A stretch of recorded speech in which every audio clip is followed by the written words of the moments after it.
A black soldier just returned from deployment ready to finally go home, but when he steps into the airport everything changes. A racist cop targets him without cause, humiliates him in front of others, and then just 7 minutes later he's fired on the spot. What happened next shocked everyone and set off a chain of events no one saw coming. Stay with me, this is a story you need to hear. Before we start the story, comment below and let us know where in the world you're watching from today, and if you find this story impactful don't forget to subscribe for more. It was just an ordinary Tuesday morning when Corporal Marcus Turner, a black soldier who had just returned from a 6-month deployment overseas, walked into the airport after months of hard work and sacrifice. All he wanted was to get home, relax, and see his family. He had been through a lot, facing the dangers of war, working long hours in difficult conditions. But this was supposed to be a peaceful homecoming. He stood in line at the security checkpoint, going through the usual routine of taking off his shoes and emptying his pockets. It was nothing out of the ordinary, or so he thought, but as Turner made his way through the metal detectors and gathered his belongings from the conveyor belt, a voice interrupted the comm. "You there, step aside." The voice was loud and sharp, coming from a security officer who had been watching him closely. Turner turned to face the officer, trying to keep his composure. He wasn't doing anything wrong, so why the sudden attention? The officer, who was wearing a plain blue uniform, pointed at him and waved for him to move toward the side. Confused but still polite, Turner stepped to the side. "What seems to be the problem?" he asked, hoping for a simple explanation. The officer didn't answer right away. Instead he gave him a cold, almost dismissive look, as though sizing him up. Then without warning the officer barked, "Random check, step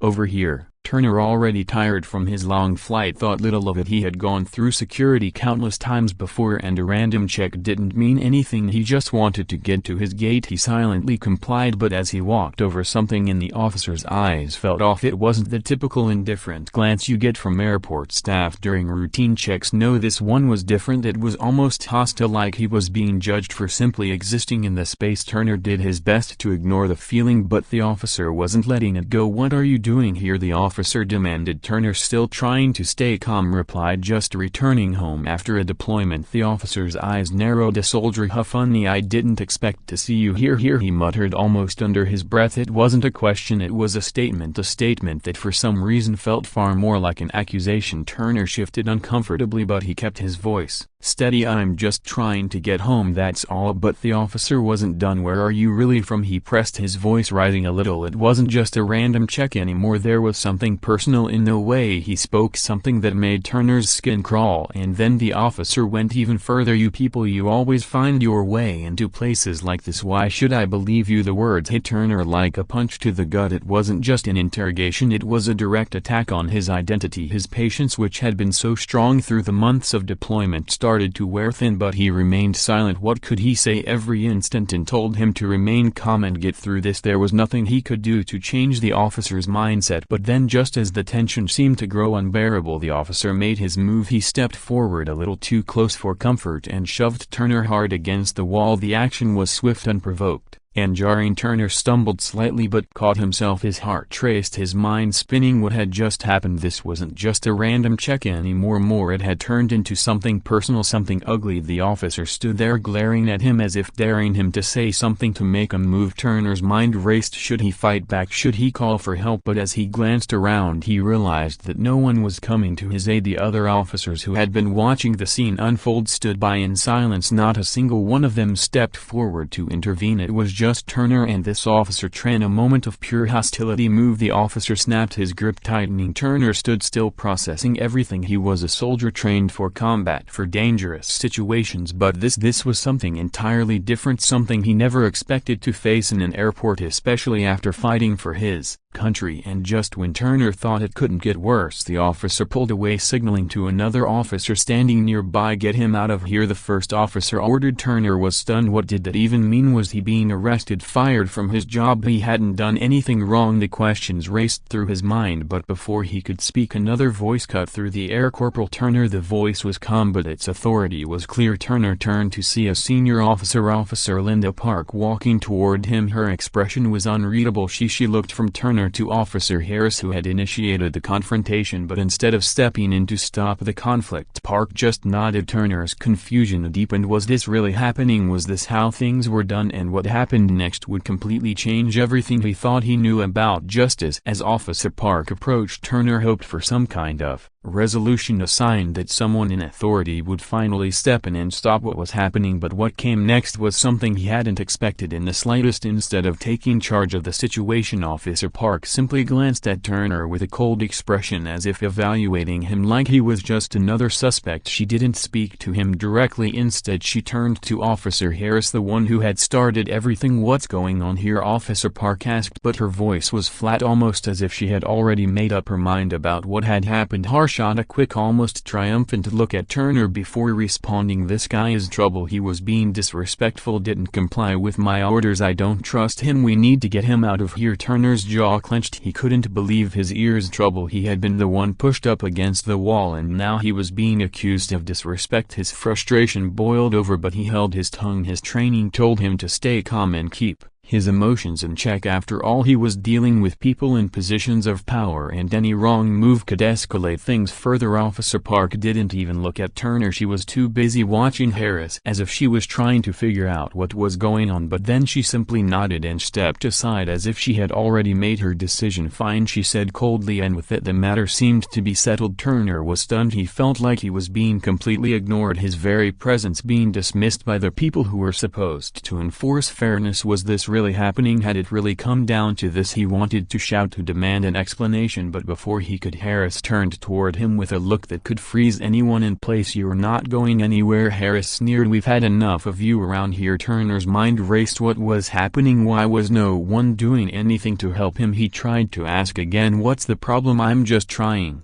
to get home. I haven't done anything wrong." But his words fell on deaf ears. Harris was already barking orders, telling Turner to follow him to another part of the airport. Turner didn't move. He stood there staring at Harris, trying to process the reality of what was unfolding. But instead of addressing the situation calmly, Harris grew more agitated. "Don't make this worse for yourself," he warned, stepping toward Turner. Once again there was a threat in his tone now, and Turner could feel his heart beating faster, knowing full well that any wrong move could end badly. He didn't want to escalate things any further, but he couldn't understand how it had gotten to this point. "Fine," Turner muttered, swallowing his anger. He could feel the tension building in the air, but he had no idea what would come next. Would he be arrested? Would he be taken somewhere for questioning? The uncertainty hung over him like a cloud, thick and suffocating, as Turner reluctantly followed Harris toward a more secluded area of the airport. The weight of the situation finally hit him. The officer was treating him like a criminal, not a returning soldier. He had done nothing to deserve this. He was being punished for something he couldn't even understand, and the silence from Officer Park, the one person who should have been helping, spoke volumes. In that moment everything felt like it was closing in on him. He had never felt so alone and powerless. He wished he could reach out to someone, anyone, for help, but all he had was the bitter realization that in this moment he wasn't seen as a soldier. He was just another black man being treated like a threat. As Turner followed Officer Harris down the hallway, he couldn't shake the feeling that everything was moving too fast, too unpredictably. He tried to remain calm, but inside his mind was racing. Why is this happening? He had done nothing to provoke this officer. His only crime was being a black soldier who happened to cross paths with a man who was clearly looking for trouble. The silence from Officer Park still echoed in his head. Why hadn't she stepped in? Why had she just allowed Harris to continue without saying a word? They reached a small security office tucked away in the corner of the airport. Turner hesitated, but Harris motioned for him to enter. "Sit," Harris ordered gruffly, pointing at a worn-out chair by the desk. Turner, unsure of what to do, complied, but he couldn't stop his mind from spinning. The walls felt like they were closing in on him, and the oppressive silence only made it worse. Harris took a seat behind the desk, glancing at Turner as though he were some kind of nuisance. "You've got some explaining to do," he said, tapping his fingers on the table. The officer's face was hard, emotionless, and Turner couldn't tell if it was just his usual demeanor or if it was something else, something deeper, more malicious. He was still processing the fact that this officer had actually pushed him, something that should never happen in a situation like this, and yet it felt like it was being brushed aside as if it didn't matter. Turner took a deep breath, trying to steady himself. "I don't understand. I've done nothing wrong. Why am I being treated like this?" His voice was firm, but it was Hard to keep the frustration out. He had been nothing but polite from the start, trying to keep things respectful, but now standing here in this tiny room it was clear to him that none of that mattered. His presence, his uniform, the color of his skin, none of it mattered to Harris. Harris didn't respond right away. Instead he just stared at Turner for a long uncomfortable moment, like he was waiting for something, waiting for Turner to slip up or show weakness. Finally he spoke, his voice dripping with disdain. "You think you can just waltz in here wearing that uniform and act like you are above everyone else, like we should just roll out the red carpet for you? That's not how it works here." The word stung. Turner couldn't believe what he was hearing. Is this really happening? He thought, is this really how he sees me? But he stayed quiet, not wanting to make the situation worse. Harris was digging in his heels and Turner knew better than to escalate things further, but the officer's words kept repeating in his mind. "You think you are above everyone else?" Turner had spent years defending his country, working side by side with people from all walks of life. He had earned every inch of the respect that came with his uniform, but none of that mattered to Harris. In his eyes Turner wasn't a soldier, he was just a black man to be dismissed, controlled and humiliated. Harris leaned forward, his gaze growing colder. "You don't belong here," he muttered almost to himself. I've seen people like you before. You think the world owes you something just because you put on a uniform, but you don't get to walk around acting like you are better than everyone else. Not here, not today." Turner felt a surge of anger rise within him. It was hard to believe that a person who wore the same badge and uniform as he did could think this way, could treat another human being like this. He wanted to scream, to tell Harris that he was wrong, that what he was doing was not only unfair but outright disgusting, but Turner bit his tongue, knowing that any outburst would only make things worse. Instead he sat there in silence, trying to process the harsh reality that this officer was intentionally treating him like dirt simply because of his race. The weight of it settled on him like a stone in his stomach. This wasn't just a random check gone wrong, this was something deeper, something much more troubling. The silence in the room stretched on and Turner could feel his chest tightening. Harris had gone quiet, his eyes fixed on Turner as if he was waiting for some kind of reaction, but Turner didn't give him the satisfaction of seeing him break. He just sat there staring back at Harris with a quiet defiance, holding on to the last bit of control he had in the situation. Finally, after what felt like an eternity, Harris broke the silence. He stood up abruptly, the chair scraping against the floor. "I don't know what your problem is," he said, shaking his head, "but I'm done here. We don't need your kind around. You're nothing but trouble." Turner's heart sank. "Done? What does that even mean?" Harris walked toward the door, but before he left he turned back, his eyes cold and menacing. "Get out of here, soldier. You're not welcome." With that he walked out, leaving Turner alone in the small sterile room, feeling completely powerless. Turner sat there for a few moments, his mind reeling. What just happened? How had everything gone so wrong so fast? He had been expecting some kind of explanation or an apology, but instead he had been told to leave, dismissed as though his very presence was a problem. It didn't make sense, none of it did, but the worst part was yet to come, and Turner had no idea just how much worse it was about to get. Turner sat in the small room for what felt like an eternity, the words Harris had thrown at him echoing in his mind. "We don't need your kind around here." It felt like a slap to the face, but it also felt all too familiar. The weight of those words, the sheer hatred behind them, made his chest tighten. It wasn't just a one-off incident, it was something deeper, something embedded in the way Harris looked at him, as though his very existence was a problem. The door swung open, suddenly breaking his thoughts. Turner looked up to see Officer Parks stepping into the room, her face expressionless as usual. She didn't acknowledge him at first, just stood there for a moment looking around the small office as if trying to gather her thoughts. Turner wondered if she had seen the whole exchange with Harris, if she had heard everything that had been said, but she didn't say a word about it. Instead she just took a seat across from him. "Corporal Turner," she started, her tone cold and detached, "I'm going to need you to leave. There's been a decision made." Turner's heart skipped a beat. "Leave?" he repeated, his voice rising in disbelief. "What do you mean leave? I didn't do anything wrong. I was just trying to get through security like anyone else." Parks sighed, almost as if she were bored with the conversation. "It's not about that," she said, her eyes briefly meeting his before she looked down at the table. "It's about your behavior. We don't tolerate disrespect here, and you've made this situation more complicated than it needs to be." The words hit Turner hard. Disrespect? He had been nothing but cooperative. He had been pushed, yelled at, and accused of things he hadn't done, yet here she was treating him as if he was the one in the wrong. The entire thing felt surreal. How had it come to this? Turner tried to keep his voice steady, but he couldn't help the frustration that seeped into it. "I'm a soldier," he said, trying to make her understand. "I've served this country for over a decade. I've earned respect. I've earned my place in this world, and you're telling me that this is how I'm treated like a criminal?" Park didn't flinch. She remained as cold as ever. "I don't care about your military background," she replied flatly. "What matters now is the situation here. Officer Harris has made it clear that you're not welcome. He's called for backup and the decision has been made for you to leave the premises. This conversation is over." Turner's stomach churned. It was clear now this wasn't about his behavior. It wasn't even about the way Harris had treated him. This was about something much bigger. He was being kicked out not because of any legitimate reason, but because someone didn't like the way he looked, the uniform he wore, or the color of his skin. There was no justice here, just raw unchecked power. As the weight of it settled in, Turner stood up slowly, his mind racing. There was nothing left to say. He had no recourse, no way to fix this. His anger was building, but he didn't let it show. He wasn't going to give them the satisfaction of seeing him lose control. He took a deep breath, stood tall, and nodded toward Officer Park. "Fine," he said, his voice quiet but firm. "I'll leave, but I won't forget this." Park didn't respond. She simply stood up as well, stepping aside to let him exit the room. As Turner walked out of the security office, the weight of what was happening grew heavier. He had been humiliated. He had been treated like an outsider in the very country he had fought to protect. And for what? Because a racist officer decided that a soldier didn't belong in an airport. The hallway outside the office was quiet, the usual hustle and bustle of the airport now muted in the wake of what had just occurred. Turner made his way toward the exit, trying to ignore the stares of the other officers who stood by, their eyes following him as he passed. He didn't know if they were watching him because they were complicit or because they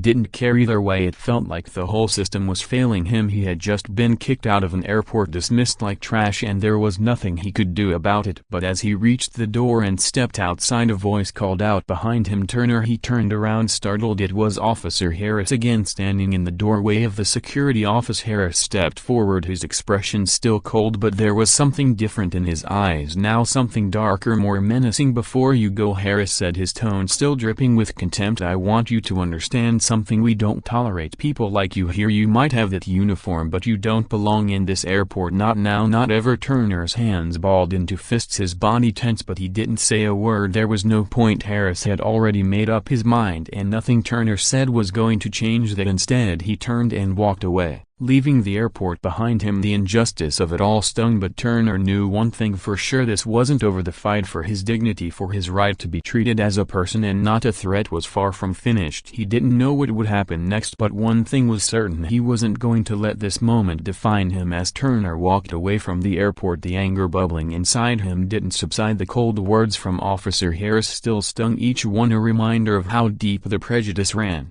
He was a soldier. He had served his country, put his life on the line, and here he was being kicked out of an airport simply because of the color of his skin. It didn't make sense. None of it did. How could someone who wore the same uniform, someone who was supposed to uphold justice, treat him like that? How had a simple routine security check turned into an act of racial discrimination that felt all too familiar? The parking lot was nearly empty when Turner reached his car. He unlocked the door with a click and slid into the driver's seat, gripping the wheel with both hands. His mind was racing. What now? The weight of the situation hadn't fully hit him yet. He wasn't just angry, he was heartbroken. He had trusted that no matter what, the system would protect him. He had expected fairness, but today that fairness had been stripped away in a matter of minutes. Turner started the engine, the low rumble of the car filling the otherwise quiet space. He pulled out of the parking lot, his thoughts still swirling. What kind of country have I been fighting for all these years? He wondered how many others have been treated like this. As the miles passed, his anger started to turn into something else: determination. This wasn't just about one incident, one racist officer. This was part of something bigger. Turner had seen the news, heard the stories of injustice, of black men and women being mistreated by those who were sworn to protect them. He had always known about racism, but experiencing it firsthand like this was something different. It felt like a slap in the face, and now he couldn't ignore it. He couldn't just walk away from this. The thought of letting it go, of allowing it to slide as if nothing had happened, was impossible. But what could he do? How could he make them understand the pain, the humiliation that he had just endured? Turner thought about the other people in the airport who had watched the whole situation unfold. Why hadn't anyone stepped in? Why hadn't anyone said anything thing. Was it because they didn't care, or was it because they were afraid? It was hard to tell, but it didn't matter. Turner couldn't rely on anyone else to stand up for him. He would have to fight this battle on his own. By the time he reached his apartment, the anger had settled into a quiet resolve. He was determined to do something about what had happened. He knew that what Harris had done wasn't just a personal failure, it was a reflection of a broken system, one that allowed racism to thrive unchecked even in places where it was supposed to be eradicated. Turner knew he couldn't let this stand. If he let it go, it would only happen again to someone else. He walked into his apartment and dropped his bag onto the floor. The familiar surroundings of his home didn't offer the comfort they usually did. The weight of everything still pressed on him. He took out his phone and stared at the screen, his fingers hovering over the keyboard. There were so many things he wanted to say, but where to start? Should he file a complaint? Should he go public with the story? Turner's fingers began typing slowly at first, then faster as the words started to flow. "This is bigger than me," he thought as he wrote. "This is about making sure something like this doesn't happen to anyone else." He wasn't just going to take this line down. He couldn't. Before he knew it, he had written a lengthy post on social media detailing what had happened at the airport, how Officer Harris had singled him out, how he had been humiliated and dismissed simply because of his race. He spoke about the lack of support from Officer Park, how the whole situation had left him feeling helpless and unseen. He shared the pain, the frustration and the anger he had felt in that small office, trapped between a racist cop and a system that refused to acknowledge its own flaws. He hit post and sat back in his chair staring at the screen. A few seconds later the notifications started coming in: comments, shares, likes. People were reading his story. It wasn't just about him anymore, it was about making sure his voice was heard, about standing up for others who might be going through the same thing. The weight was still there, heavy in his chest, but for the first time since the incident he felt like he was doing something. Turner didn't know where this would lead, but he knew one thing for sure: he wouldn't back down. He wasn't going to let this injustice slide. The fight was far from over, and now more than ever he was ready to take it on. The hours after Turner posted his story were a blur. At first it felt like nothing was happening. The silence was deafening, as though the whole world was waiting for someone to acknowledge his pain, to stand with him. But then slowly the comments began to roll, and at first it was just a few people who shared similar experiences, who could relate to the feeling of being wrongly targeted, who offered words of solidarity. "You're not alone," one person wrote. "This is happening all over the country." Then more came. Turner's phone buzzed constantly as more people saw the post, shared it, commented on it. Messages flooded his inbox, some from strangers, some from friends and former colleagues. People thanked him for speaking up, for telling a story that so many others had kept hidden, buried under the weight of silence and fear. He was surprised by the support, overwhelmed by it, but there was something else, something unsettling mixed in with the encouragement, an unmistakable pattern. A few messages were filled with hostility, with accusations that he was making things up or exaggerating the situation. "You should be grateful they let you through it all." One user commented, "You're making this a race thing when it wasn't. Maybe you should just follow the rules next time." Another message read, "You're just looking for attention. Stop stirring up trouble." Turner's heart sank as he read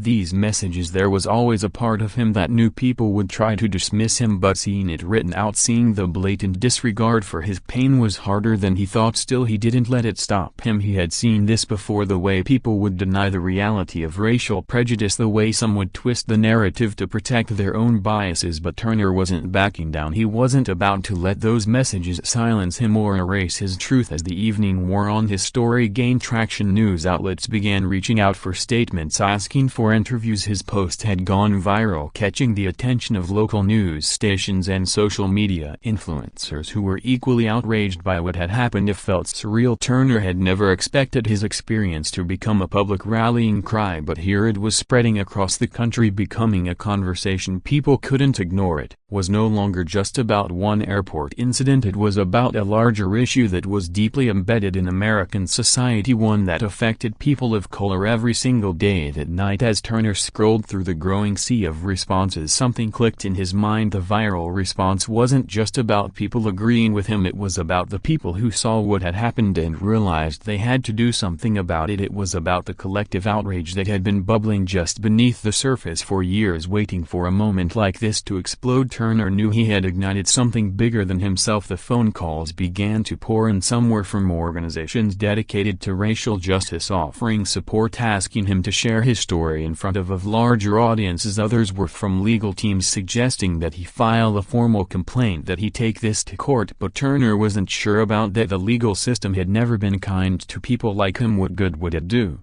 The more he thought about it, the more he realized that this wasn't just about his own fight. This was about something larger, something systemic, but he knew he had to keep pushing. His voice mattered now. Just when it seemed like everything was moving at lightning speed, Turner's phone buzzed again. This time it was a call from his commanding officer, Coral Turner. The voice on the other end said, sounding stiff and official, "This is Lieutenant Daniels from your unit. I've seen what's going on. I just wanted to check in with you and make sure you're all right." Turner was surprised. "Thank you, Lieutenant," he said, his voice quieter now, the exhaustion of the day settling into his bones. "I'm doing okay, but it's been a lot to process. I didn't expect it to get this big." There was a pause on the other end, then Lieutenant Daniels spoke again, his tone a little softer. "Look, I can't speak for the airport, but I want you to know that I'm behind you. If you need anything at all, don't hesitate to reach out. We're a team, and as far as I'm concerned, you've done nothing wrong." Turner nodded, though the officer couldn't see him. Hearing those words, "You've done nothing wrong," felt like a small weight lifting off his shoulders. It was a reminder that not everyone in authority thought like Harris, that not everyone was willing to turn a blind eye to injustice. It was comforting, even if it didn't make the situation go away. After they hung up, Turner stared at his phone again. He'd spoken to a few supportive people, but this was different. This was coming from his unit, from people he had served with, people who had fought beside him. The reality was sinking in. This was his moment to make a real change, not just for himself but for everyone who had ever faced the same kind of treatment. This wasn't about personal revenge or settling a score. It was about bringing awareness to something that had been ignored for far too long. He wasn't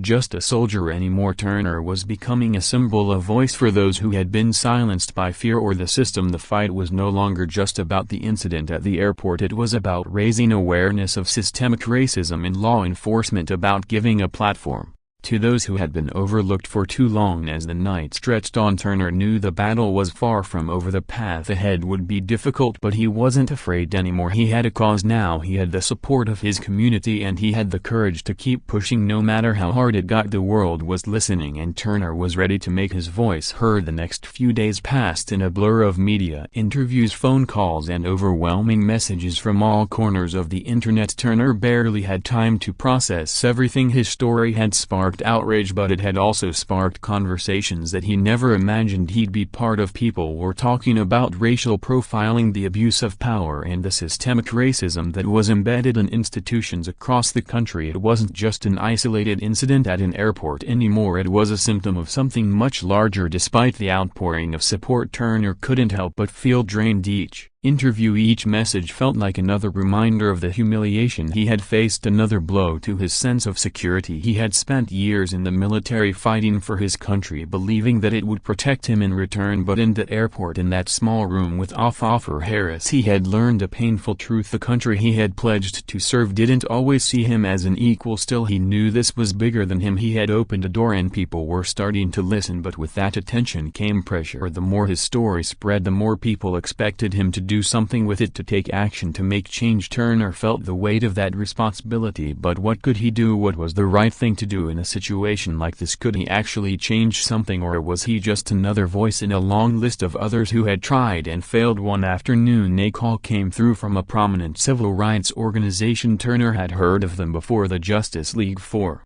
Equality. They had been working on cases like his for years, advocating for victims of racial discrimination and police brutality. When the voice on the other end introduced themselves as one of their senior lawyers, Turner's heart skipped a beat. "Corporal Turner, we've been following your story closely. What happened to you at the airport is unacceptable, and we want to help you. You don't have to face this alone." The relief he felt in that moment was overwhelming. He had been struggling with the decision to take legal action. He wasn't sure how far he could go or whether anyone would listen, but now, with the help of a well-established group behind him, things felt different. It wasn't just his word against an officers anymore. There was a team of experienced people who believed in his cause, who would fight with him. "We're ready to support you in any way we can, whether that's filing a formal complaint, bringing attention to this in the media, or even taking this to Court. If that's the route you want to go, the lawyer said, you've already started something huge. We want to help you finish it. Turner sat in stunned silence for a moment, trying to process everything. The idea of fighting a legal battle was daunting. He had never been in the courtroom before, and the thought of facing off against the very system that had failed him was terrifying. But as he thought about it more, the fear started to fade, replaced by a growing sense of purpose. This wasn't just about him anymore, it was about everyone who had been treated like he had, everyone who had faced racial profiling and abuse of power and had no one to turn to. He finally spoke, his voice steady but filled with determination. I'm ready. Let's undo this. The lawyer's voice brightened. Good, we'll start immediately. We'll make sure that your story is heard and that you get the justice you deserve. Over the next few weeks things moved quickly. Turner's case was picked up by more news outlets and public opinion began to shift. The images of the airport incident, the officer shoved, the way Turner had been treated, were plastered across social media and news stations, further fueling the conversation. People were angry, but they were also motivated. Protests began popping up in cities across the country, with people demanding justice not just for Turner but for all of those who had been victims of racial discrimination in public spaces. Turner wasn't sure what to make of it at first. The support was overwhelming, but so was the attention. Every time he turned on the news or checked his phone, there were more headlines about the case, more interviews asking him how he felt. Some days it felt like he was losing himself in the midst of it all, like his identity was being shaped by something bigger than him. But on the other hand, the momentum was building. People were finally talking about the issues he had been fighting against for so long. The fact that his story had sparked this level of awareness meant that the message was reaching people, real people who were beginning to understand what so many others had faced. Then one morning he got a call that shifted everything. It was from the airport. The voice on the other end was polite but businesslike. Corporal Turner, the representative said, we'd like to formally apologize for the incident that occurred on date. We've conducted an internal review and have taken disciplinary action against Officer Harris. We understand that this situation was deeply upsetting, and we want to assure you that we are committed to preventing this from happening again. Turner's mind raced. And apology, disciplinary action. It felt like a small victory, but something didn't sit right. Harris had been allowed to act the way he did without fear of consequence for so long. Was this apology sincere, or was it just an attempt to quell the growing outrage? He pressed the representative further. What exactly does disciplinary action mean, and how do I know this won't happen to someone else? The representative was quick to answer. We are conducting additional training on racial sensitivity for all security staff, and Officer Harris has been suspended pending further investigation. We're also reviewing our policies to ensure that something like this doesn't happen again. Turner didn't feel relieved, though it wasn't enough. Officer Harris might have been suspended, but what about the culture that had allowed him to behave this way in the first place? What about the other officers who stood by and did nothing? What about the system that protected men like Harris, that allowed them to use their power to humiliate and control others? Turner knew the apology was just a start. There was still a long road ahead, but it was a step in the right direction, and now with the support of his legal team, the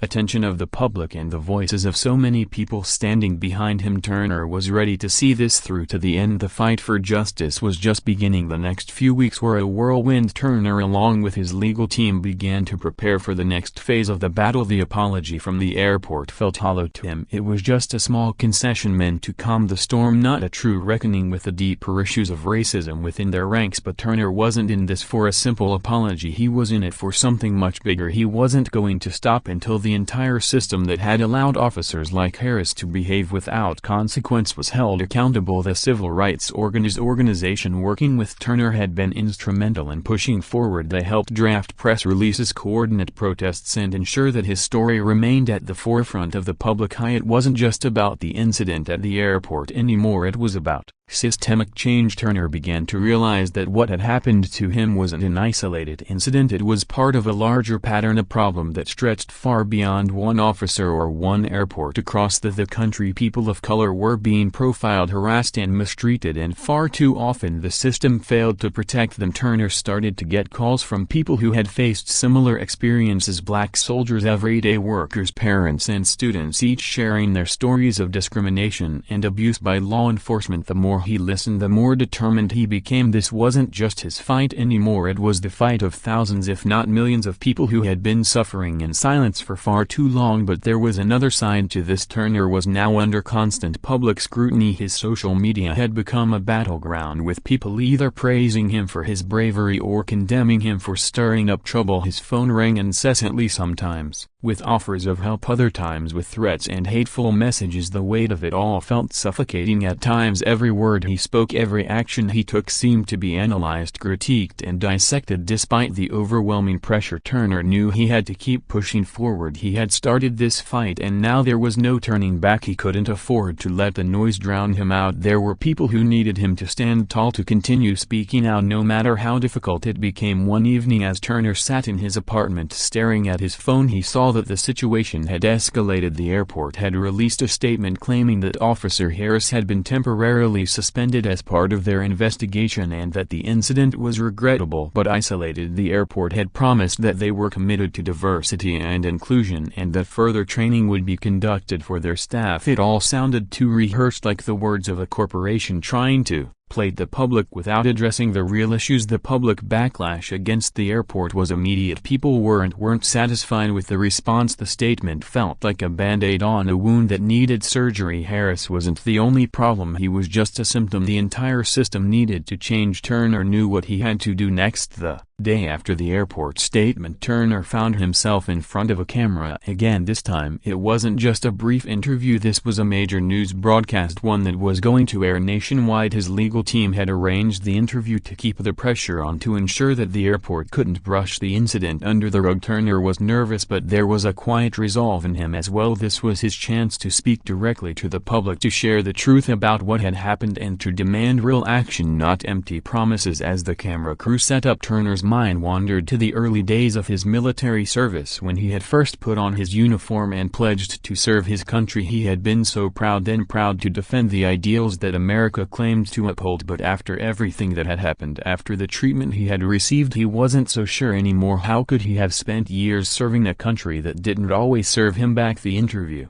began and Turner took a deep breath. The anchor asked him about the incident, about how he felt when Harris had singled him out and shoved him. Turner felt the anger begin to build again, but he kept his voice steady. I felt humiliated, I felt small. It wasn't just the shove or the way he spoke to me, it was the fact that no one stood up for me, no one said anything. Officer Park just watched as Harris treated me like that, and that's what hurts the most, knowing that people in power, people who are supposed to protect us, are the ones doing this. He paused, letting the words sink in before continuing. And it's not just me, this happens to black people every day. It happens in airports, on the streets, in schools, in stores. It happens in places where we're supposed to be safe, and when we speak up we're told to be quiet, to stop making trouble. But this is the reality we face, and I'm not going to stay silent anymore. I won't stop until something changes. The anchor nodded, clearly moved by his words, but Turner knew that this wasn't enough. The interview would air and people would watch, but the system would keep turning unless there was real sustained pressure to make it change. The next few days were filled with more media appearances, more protests and more interviews, but Turner knew that the work ahead of him wasn't going to be easy. He wasn't just fighting one racist cop anymore, he was fighting an entire system, one that had been built on inequality and injustice. The road ahead would be long and hard, but Turner had no intention of backing down. He had ignited something that couldn't be snuffed out. This wasn't just about his case, this was about a movement that would keep growing and keep demanding change. Turner wasn't going to rest until the airport and every institution like it was held accountable. This was just the beginning. And as he looked into the camera and spoke the truth, he knew that he was no longer just a soldier, he was a voice for the voiceless, a warrior in a fight much bigger than anything he had ever faced. The pressure didn't let up, if anything it grew even heavier as Turner's story spread further. The protests at airports, schools and government buildings grew larger. People were marching, holding signs that read "Justice for Turner" and "End Racial Profiling." Now his face had become a symbol of resistance, of a man who had been wronged and refused to back down. News outlets across the country kept his story alive, with new segments airing every day. Politicians, activists and even celebrities began to weigh in. Some expressed support, others were more cautious, but the conversation had reached a tipping point. But amidst all the chaos, Turner began to feel the toll. The constant barrage of phone calls, interviews and messages took a mental and emotional toll on him. There were days when it felt like he couldn't escape it. Like every moment was consumed by the battle for justice. He wasn't just dealing with the trauma of what had happened at the airport anymore. Now he was carrying the weight of an entire movement on his shoulders. In the midst of this whirlwind, Turner found solace in the support of his family and close friends. They reminded him why he had started this fight in the first place, because the injustice he had faced was part of something bigger and it was a fight worth continuing. They reminded him that he was not alone in this, that the voices of millions of people were standing with him. But even their encouragement couldn't take away the deep gnawing fatigue that had begun to settle in. Then came a turning point, something that brought new hope to Turner and his supporters. One morning a message came through. It was from Officer Park, the officer who had been silent during the confrontation, the one who had done nothing to intervene when Harris shoved Turner. Turner had been expecting nothing from her, but this message was different. It was an apology, a real heartfelt apology. "I've been following the coverage of your case and I wanted to reach out. I thought a lot about what happened and I realized that I failed you. I failed to stand up when I should have, and for that I am truly sorry. I can never undo the hurt I caused, but I want you to know that I see you now and I will do better moving forward." Turner read the message several times. At first he didn't know how to respond. He had no idea if the apology was genuine or if it was just a reaction to the public pressure, but something about it felt different. Maybe it was the fact that Park had taken the time to acknowledge her role in the situation. Maybe it was the fact that someone in the system was willing to admit wrongdoing. Whatever it was, Turner felt a shift inside of him. This was the kind of change he had been fighting for, people recognizing their faults, owning up to their actions and making a commitment to do better. Still, Turner wasn't naive. One apology wasn't going to fix the system. One officer's change of heart wasn't going to end racism in law enforcement, but it was a start. It was a small, significant step in the right direction. Turner sat down, his phone still in his hand, and thought for a moment. This was the first time in weeks that he felt a glimmer of hope, not just for himself but for the future. His battle wasn't over, but he knew that what he was doing was making a difference. The conversations had started, the walls were beginning to crack, and real change, though slow, was on the horizon. As he typed his reply to Officer Park, thanking her for her apology but reiterating that the work was far from done, he knew one thing for sure: this fight was worth it, not just for him but for every person who had been mistreated, overlooked or silenced, and he was ready to keep pushing forward no matter how long it took. The road ahead was still uncertain, but for the first time in a long while, Turner felt like he wasn't walking it alone. The fight for justice was far from over, but now it felt like it had a chance. As the weeks went by, the momentum behind Turner's case only grew. What had started as a personal fight against a racist officer had now evolved into a full-blown movement, one that was demanding accountability not just from law enforcement but from institutions everywhere. The hashtag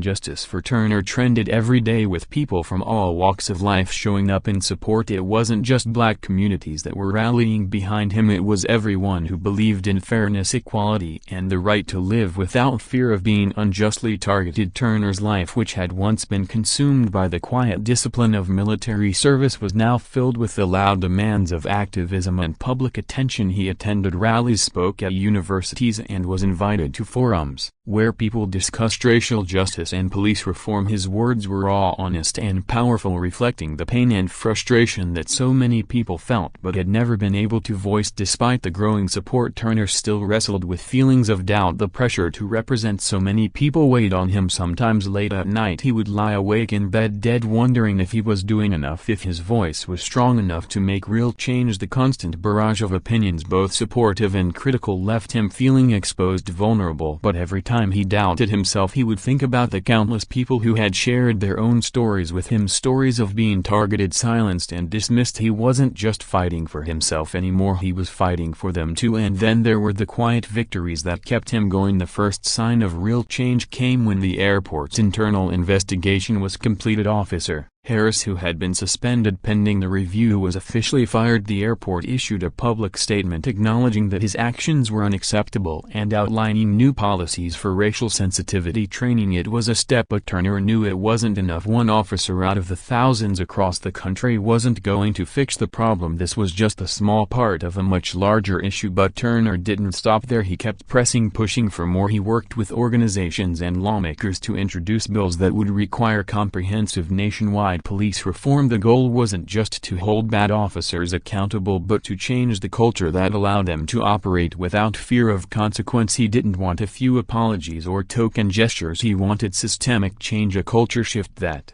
would affect every corner of society from law enforcement to corporate boardrooms. His work wasn't without its setbacks. There were moments when it seemed like the public's attention would shift, like the news cycle would move on to the next tragedy or scandal, but Turner kept fighting, knowing that every rally, every interview, and every person who shared their story added another brick to the foundation of change. As summer turned to fall, Turner's fight continued, but so noted the toll it was taking on him. The endless media cycles, the constant demands for interviews, and the pressure to be a perfect spokesperson for racial justice began to chip away at his emotional well-being. It was as though every day brought new challenges, new attacks, and new expectations. Some days the weight of it all felt unbearable. The hate mail, the racist comments online, the trolls who tried to discredit him, it all felt like too much to carry. He knew he couldn't let it stop him, but there were moments when he wished he could just go back to the quiet life he had before, where he wasn't under the spotlight, where he wasn't the face of a movement. But every time he thought about giving up, he remembered the people who had reached out to him, the people who had told him that his voice had made a difference in their lives. They had shared their own pain, their own stories of injustice, and Turner knew that he could never turn his back on them. One of the hardest things Turner had to face was the growing divide in the country. While there was overwhelming support for his cause, there were still those who resisted, who refused to believe that racism was a problem in law enforcement, who saw his actions as divisive rather than constructive. Some of the people who had been quiet at first were now openly hostile. It wasn't just about Turner anymore, it was about the larger conversation on race and privilege, and it felt like people were picking sides. But Turner pressed on, refusing to let the negativity silence him. He kept talking, kept speaking out, and kept pushing for change even when it seemed like progress was slow. He was constantly reminded of the reality that real change didn't happen overnight. It wasn't easy, but it was necessary. In a meeting with lawmakers in Washington, Turner was asked about his vision for the future. It was a simple question, but one that made him pause. What did he really want? What was his ultimate goal in all of this? He took a deep breath before responding, "I want a world where my children don't have to fear that they'll be treated differently because of the color of their skin. I want a world where people are seen for who they are, not for the stereotypes that others place on them. I want a country that lives up to the values it claims to uphold: freedom, equality, justice for everyone, no exceptions." As the room went silent, Turner knew that this fight was far from over, but for the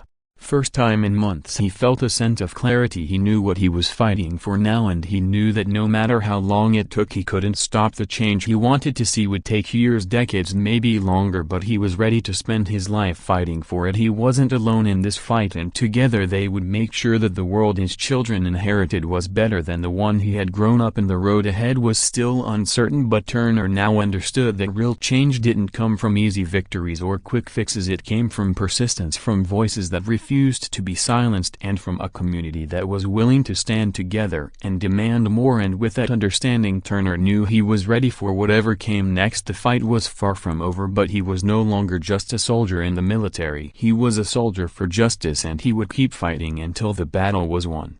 As winter approached, the fight for justice continued, but so did the exhaustion. Turner's body was worn down physically, mentally, and emotionally. He had been in the trenches for months now, constantly speaking out, fighting the fight, and trying to balance the overwhelming expectations placed on him. Every day felt like another uphill battle, and the constant spotlight on him was a double-edged sword. On one hand it was a platform for change, but on the other it was a never-ending weight. Yet there were moments when he felt a flicker of hope, a reminder that this fight wasn't in vain. One of those moments came when a large national protest was held in Washington, D.C., and Turner was asked to be one of the keynote speakers. Thousands of people showed up to march for racial justice, and Turner stood before them, looking out at the sea of faces that had come together in solidarity. It wasn't just about his story and anymore, it was about the collective fight for equality. As he stepped up to the podium, his heart pounded in his chest, the weight of everything, his personal pain, the pain of everyone who had shared their experiences, the pain of a system that had long failed people of color, hung heavy on his shoulders. But he knew he had to speak. This was why he had kept going, for moments like this when he could stand and say that enough was enough. Today Turner began, his voice steady but filled with passion. We are not just fighting for one man's dignity, we are fighting for all of us, for every black man, woman, and child who has ever been treated as less than human, for every person who has been profiled, mistreated, and silenced. We are fighting because we know the system is broken and we refuse to accept it anymore. The crowd cheered, and Turner felt a surge of strength in that moment. It wasn't just his voice, it was the collective voice of thousands, maybe millions of people who had been affected, By racial injustice his words were no longer just his own, they were the words of the oppressed, the unheard, the marginalized. The energy from the crowd pushed him forward, and he knew that this wasn't just a protest, it was a movement, and it was growing. "I won't stop fighting," he continued, "and I won't let any of you stop fighting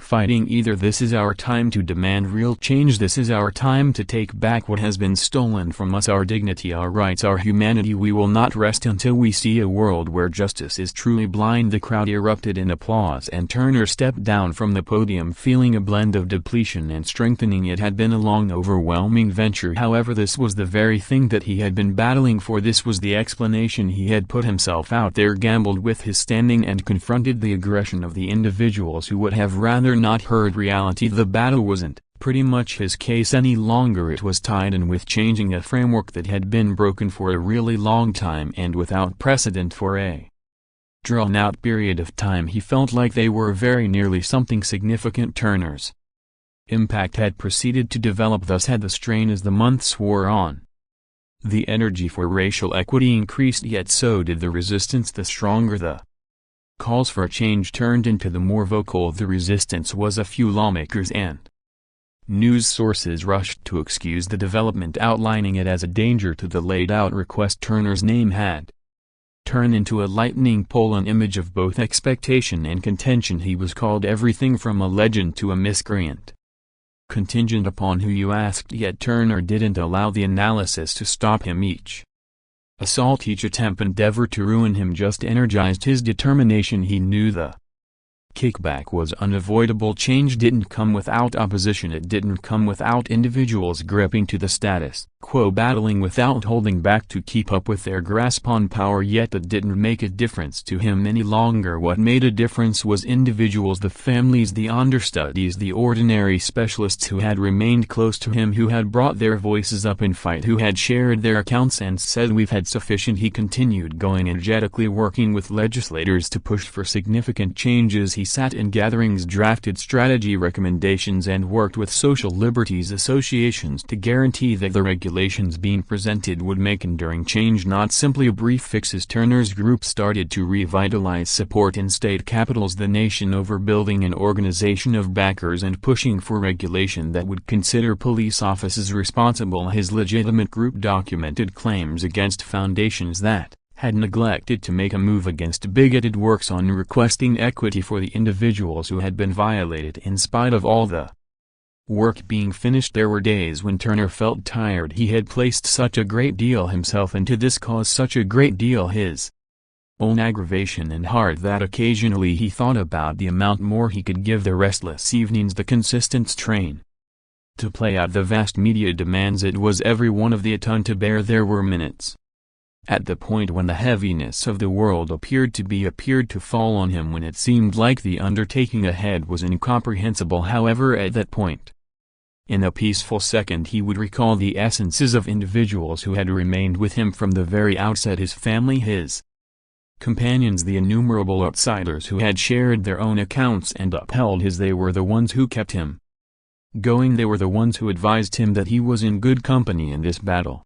One evening Turner remained on the means of a town hall, getting ready to talk at one more convention. His lawful group had recently won a significant case, one of the primary genuine triumphs in the battle for police change. It wasn't the end of the battle, however, it was a critical step in the right direction. The group was reciting his name, and briefly Turner permitted himself to inhale. He moved forward to the amplifier, his heart consistent, his voice solid. "Today isn't simply a triumph for me or for individuals who have been battling for equity, a triumph for everybody has at any point felt the sting of treachery. It's an update that when we stand together we can have an effect. However, this is only the starting. We have a drawn-out, difficult experience ahead, and I'll continue to walk it with you each and every step of the." Manner in which the group cheered.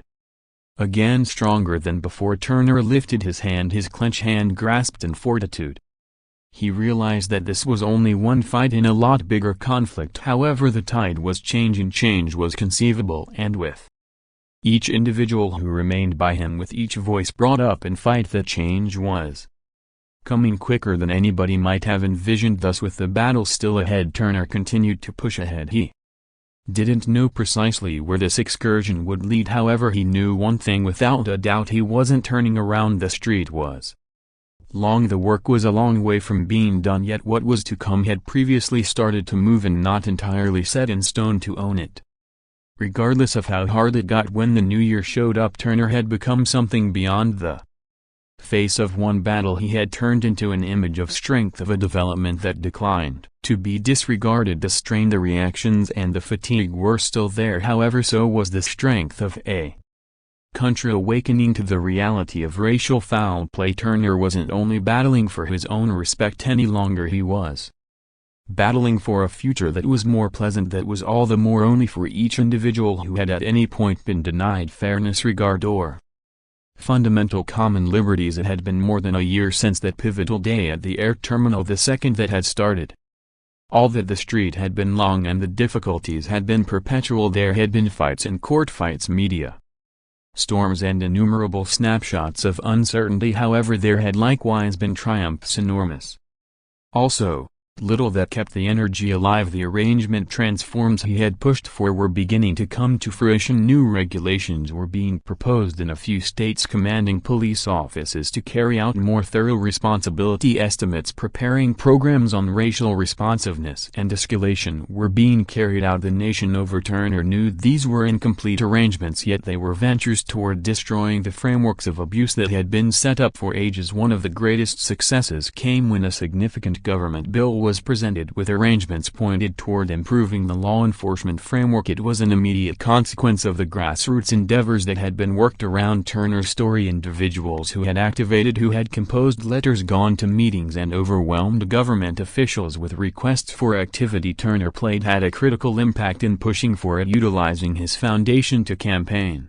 legislators and talk at hearings. However, when the bill passed a urgent council vote, its heaviness at last sank in. It was certainly not an ideal piece of regulation, a long way from it. However, it was the start of genuine substantial change. On a virus winter evening, Turner remained before a packed room in Washington, D.C. as leader of the U.S. declared the bill's passing. The room was filled with journalists, legislators, activists and local area pioneers who had battled close by him. Turner had been welcome to talk, and as he strolled to the mouthpiece, the heaviness of everything, the long periods of agony, the long periods of battle, the innumerable long periods of work preceded him. Yet there was likewise a deep satisfaction. The difficult work, the penance had not been to no end. I never suspected I'd stand here. Turner started, his voice consistent yet brimming with feeling. Barely a year prior, I was only a fighter attempting to return home, attempting to endure an ordinary day. I never envisioned that the occasions of that day would prompt this second. However, here we will be. We are standing together, more grounded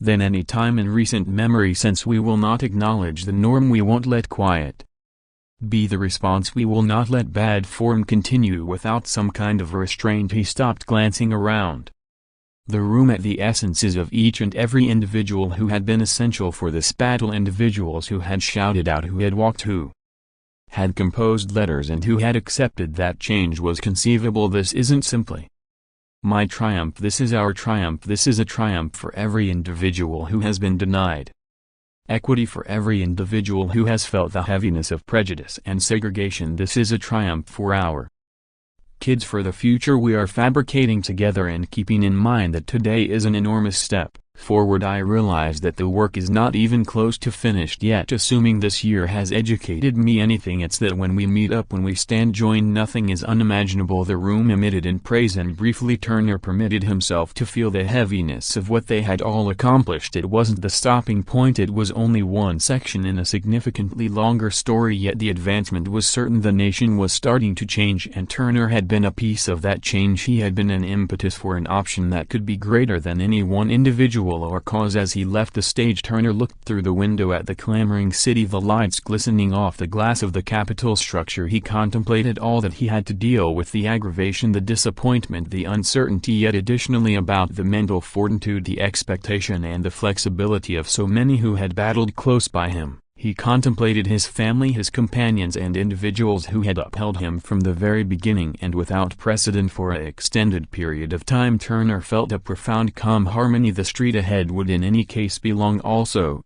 The battle wasn't around. There would be more fights to battle, more shameful acts to defy, yet at that time Turner realized that they had proactively won something extraordinary. They had begun a discussion that couldn't be hushed. They had started a development that wouldn't be overlooked, and that Turner acknowledged was only the start. In the event that you found this story strong, make a point to hit that like button, share your considerations in the remarks beneath, and remember to buy into the feed for additional recordings like this. Your help assists us with uncovering more significant stories.